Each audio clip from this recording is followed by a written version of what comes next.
passiamo per Maranello, dove prendiamo ispirazione per lo sprint finale verso il FISM.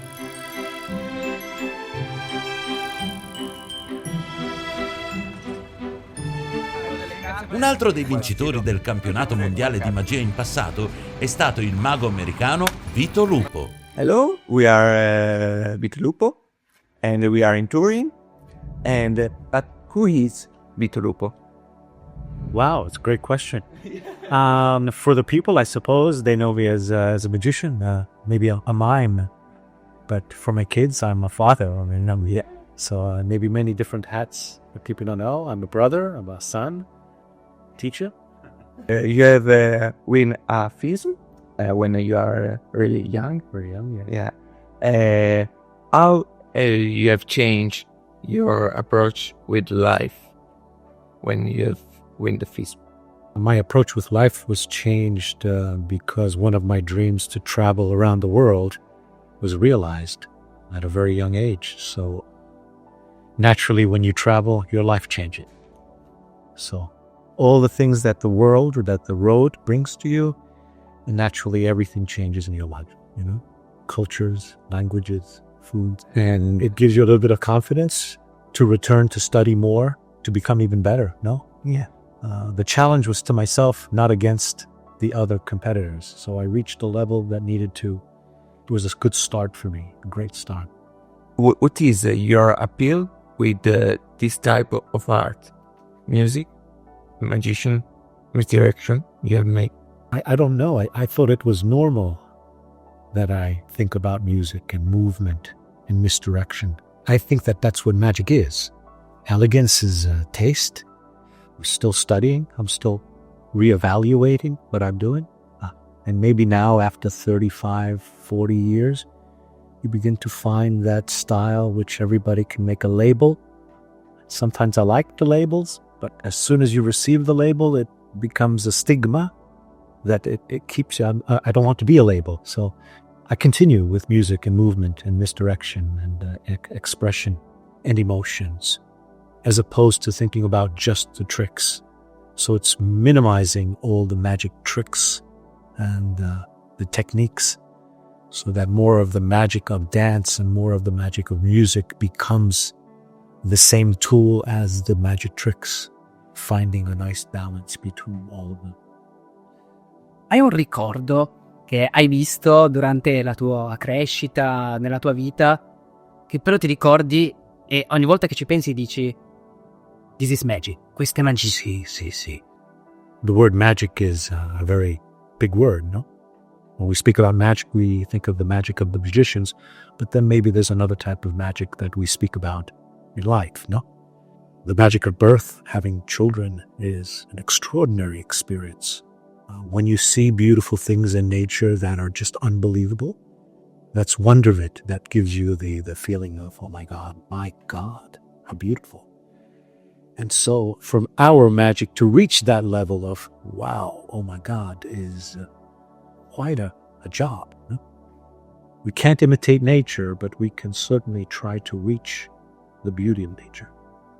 There have been performers who have inspired me along the way when I say, I understand why I'm doing this now. Jerry Andrews, Michael Motion that you will see at FISM, the best. You will rethink your magic when you see something on stage and you go, wow, what? A Jan Frisch, my Pierrot.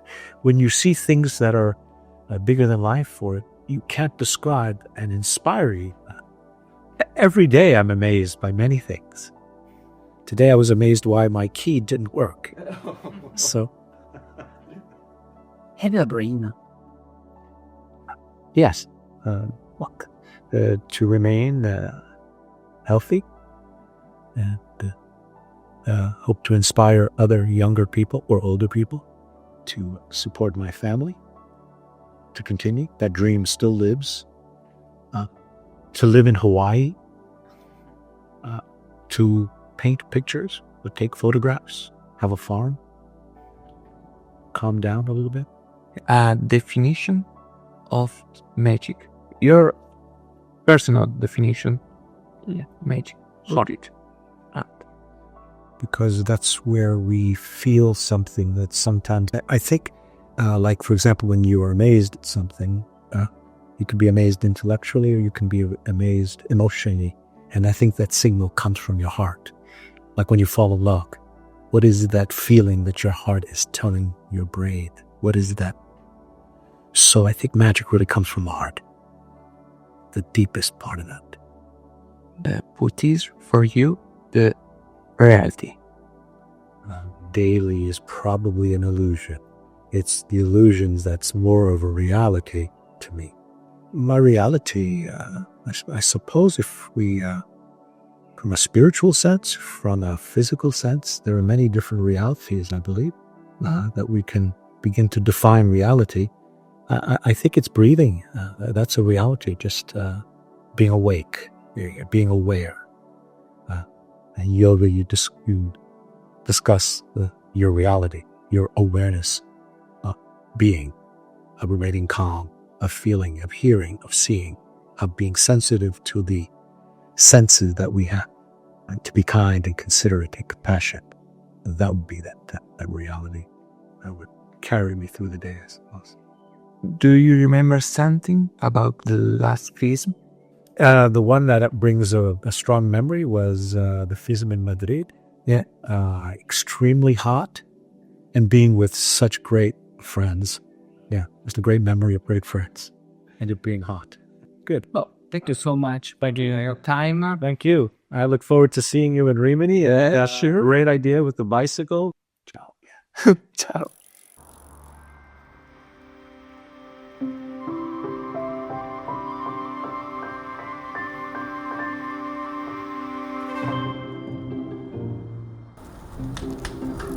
Arriviamo a Bologna.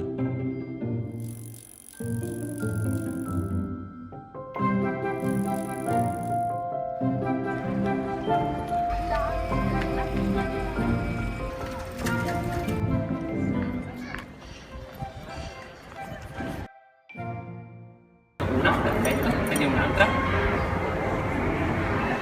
Ci serviranno poi dopo. Joker, 7 di quadri, perfetto. Altra carta, Federica. Non farla da grazie. Altra palla. Sì, vai. Va bene. Quando vuoi.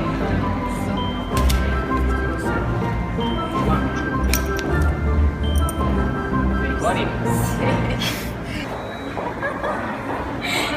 Vieni fuori.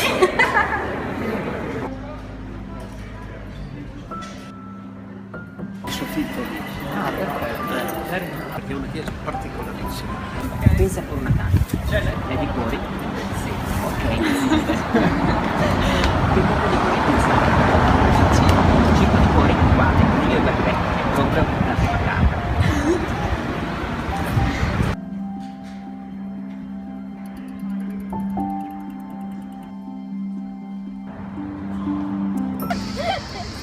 Ok, guarda, prendi pure la carta. Guarda, falla pure vedere la carta. Mettiamo il mazzo qua.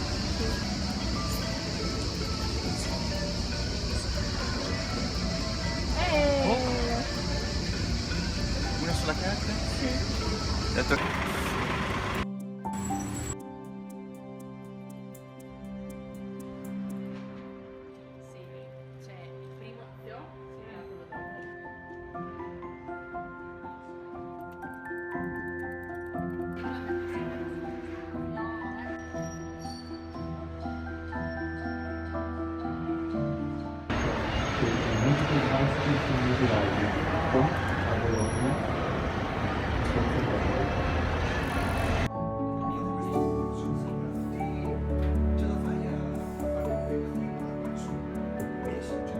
Facciamo un salto al Circolo Magico Italiano, dove incontriamo il presidente, Gianni Loria, una vera forza della natura.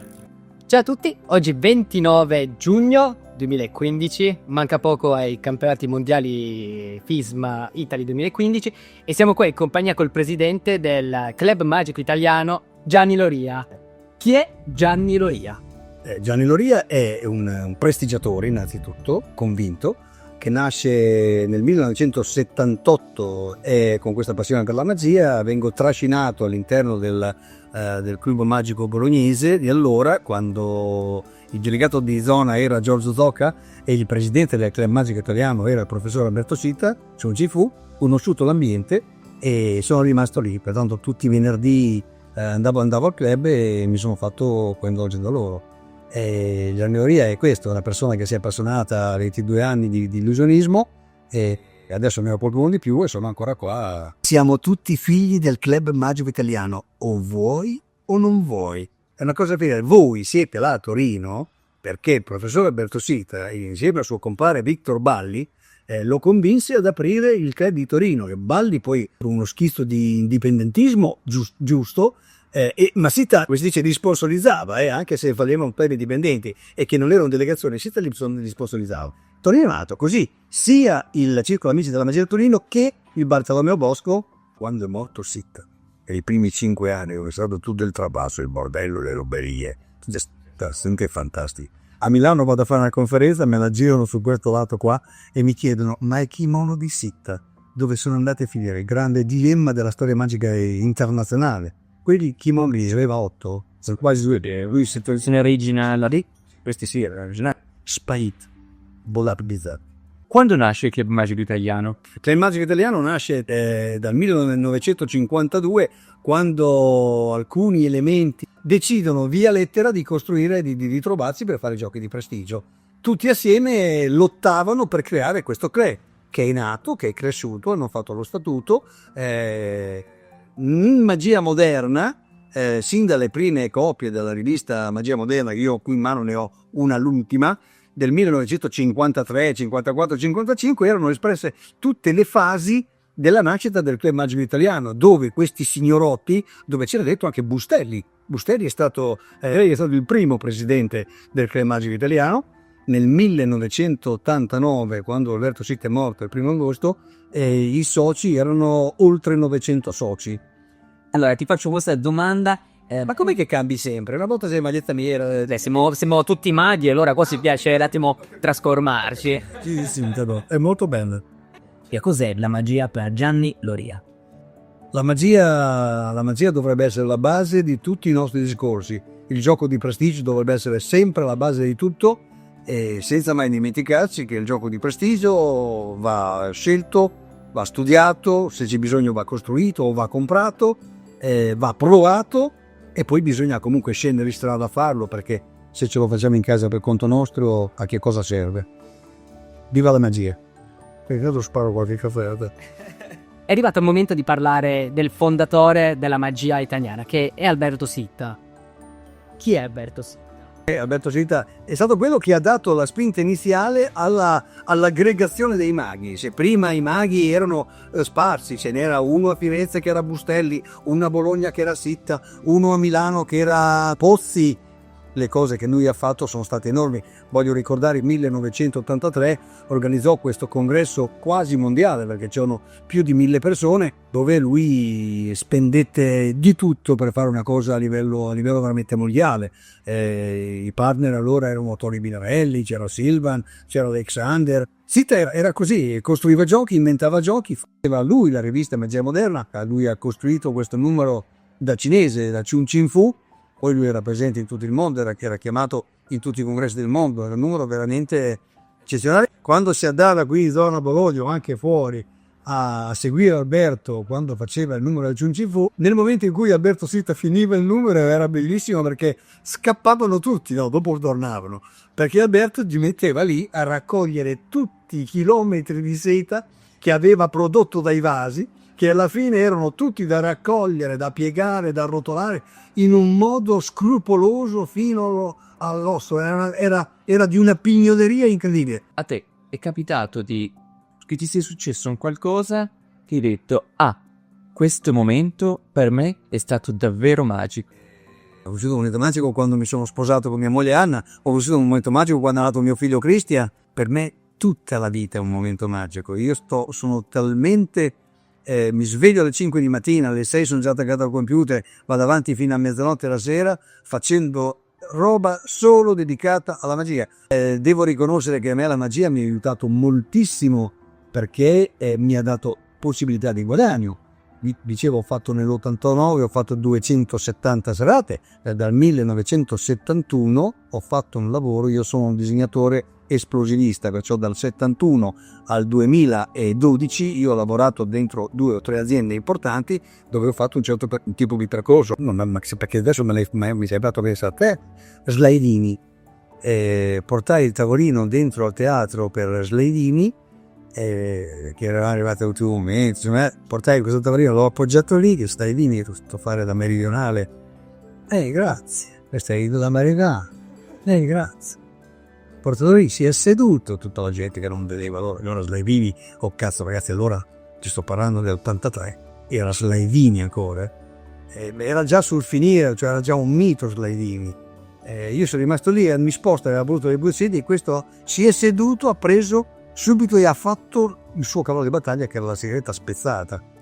Ha fatto la sigaretta stick, tac, pic, se l'ha messo mezzo in bocca, l'ha preso, l'ha messo insieme e sempre stata, se l'ha messo in bocca ed è venuto giù il teatro. Perciò io gli ho appoggiato il tavolo, mi sono spostato in e sono rimasto così. Era proprio una roba mitica, veramente una roba mitica. Fondamentale la realtà. Che cos'è la realtà? Il mago stia dentro le delegazioni, stia dentro i club, stia dentro i circoli, perché i circoli sono quelli che portano le attività, che devono creare le occasioni di incontro, e queste occasioni di incontro costano dei soldi, ed è tramite, cioè in poche parole sto parlando di puro associazionismo, tanto per stare con i piedi per terra, che siamo tutti figli dei club, anche se adesso YouTube, il web ci aiuta, ma è sempre dal circolo che nascono queste cose. Lì si fanno gli esami di lezione, lì si incontrano i primi personaggi. C'era a Mantova l'Accademia Virgiliana, fondata da Gaeta, per mancanza di soci ha dovuto chiudere, perché i ragazzi se ne andavano. La persona è l'infa vitale di questi club, e senza di club si fa poco. Sempre per stare con i piedi per terra. Assolutamente. Gianni Loria, hai un sogno? E se sì, qual è? Ne ho 2.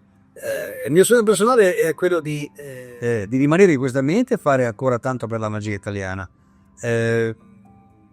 Io mi do da fare un sacco, pertanto finché sto dentro questo ambiente il mio sogno si avvera. È tanto tempo che questo sogno si avvera, perciò lì sono abbastanza tranquillo. Il sogno invece, per quanto riguarda tutti gli altri, nella magia i maghi devono purtroppo cambiare mentalità. Ci sono tanti prestigiatori che sono prestigiatori a casa loro, tanti che ci sono prestigiatori che credono di essere chissà chi, ci sono prestigiatori che non sono andati a fare dei concorsi internazionali, altri prestigiatori che hanno altre visioni, abbiamo addirittura quelli su YouTube che non sono maghi come noi che frequentiamo circoli, ma che arrivano su YouTube, vedono un gioco, lo scimmiottano, si fanno riprendere, lo ripubblicano e per loro la magia è finita lì.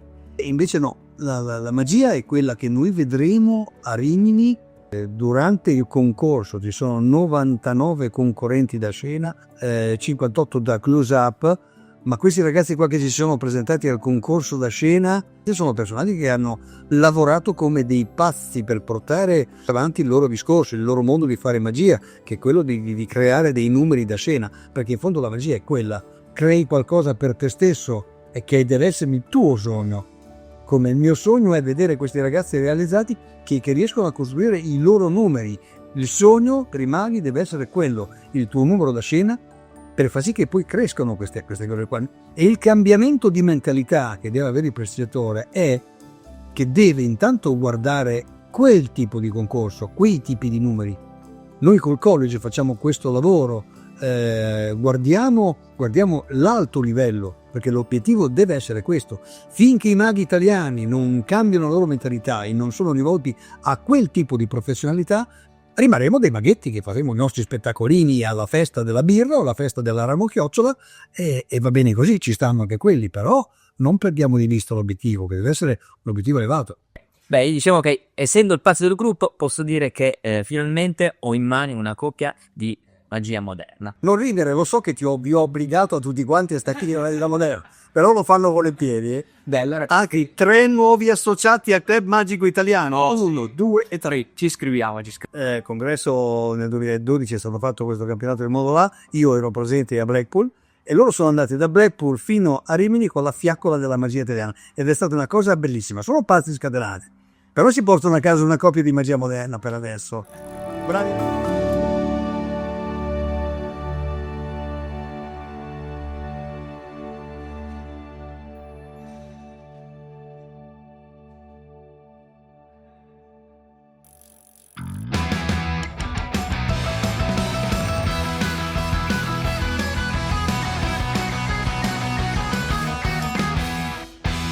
Magic on Bicycle.